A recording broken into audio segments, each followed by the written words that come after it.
I received my heart on June 3rd of this year, and it was June 3rd, right? Anyways, sorry, I had to double check with my wife there. Make sure I got this correct. Anyways, I'm a father of five and a husband, and my experience started back about 10 years ago. For me, my this is a genetic problem for my family. My uncle had a heart transplant, and then my mother, bless her heart, she's had two heart transplants, and then my sister herself. Anyways, when my mother was going through hers, they had found out that they could do a gene test, or sorry, genetic testing. Anyways, my mom pushed us children to get tested, and out of my five siblings, me and my sister ended up having the problem. And so they found out 10 years back for me, anyways, that I had it and my sister. At that time, when I found out, they immediately said, "Hey, you got the problem," and I ended up with a ICD, pacemaker defibrillator. And that time in my life, I told myself that I wasn't going to let it control my life. I was going to live my life to the fullest because how my family had struggled so much with it at the time. So I continued living my life and would not let it control anything and would do everything I wanted to do in life.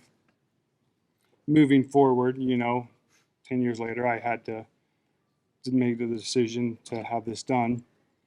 So we ended up this year having to have my transplant done. And I ended up in the hospital for 2 months. And sorry, it was a decision that we did. And the toughest thing for me to deal with was obviously, this family losing their loved one, like was said. I can't imagine, you know, I can't,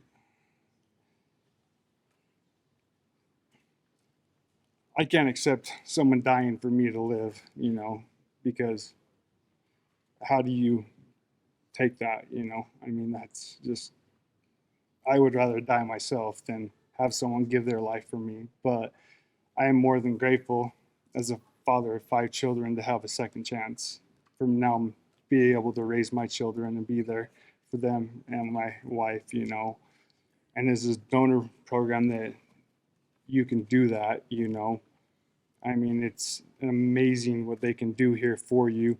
And with the gene program that they can test you and see if you have it, and help you out. It's a great opportunity. And I guess I didn't tell you guys what I have. I have a cardiomyopathy. Well, restricted cardiomyopathy is what I ended up finding out I had. And yeah, so I don't even know what to say. Like, I'm not good at this. So, but yeah, they have an amazing team here. Doctors and nurses are so great. And if you get the opportunity to come here and you're not sure what to do, you need to find out. Don't be afraid to do it. You can still live your life to the fullest. I've never slowed down one bit. Once I got my heart, 3 days after my surgery, I was up on my feet already walking a mile. I was only in the hospital for 10 days and I was out. I'm 6 weeks post transplant today. My wife can't keep me tied down. She takes everything she has to stop me from doing the things I'm doing as it is. You don't need to be afraid. You'll be able to do whatever you want to do, and enjoy life.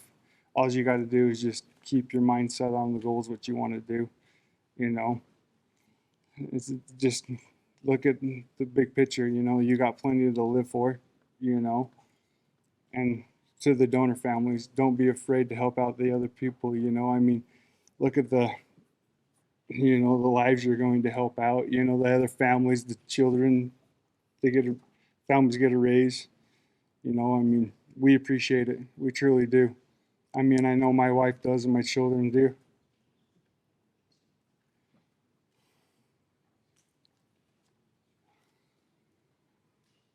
See my little kids and them coming to the hospital and just the excitement on their face when I got home was just the best feeling in the world. And them wanting to take care of dad. and telling Dad, you can't do this, you can't do that. We wanted to go somewhere, and obviously I haven't been able to drive. My one daughter, we were going somewhere, and she's all, Dad, why don't we go back to the hospital, have them put your old heart in so you can drive? Because obviously with the new heart, I haven't been able to drive because of the surgery. But that was the best. And this is from my 4-year-old, by the way. I mean, it was like that. She just said it. Like she didn't skip a beat.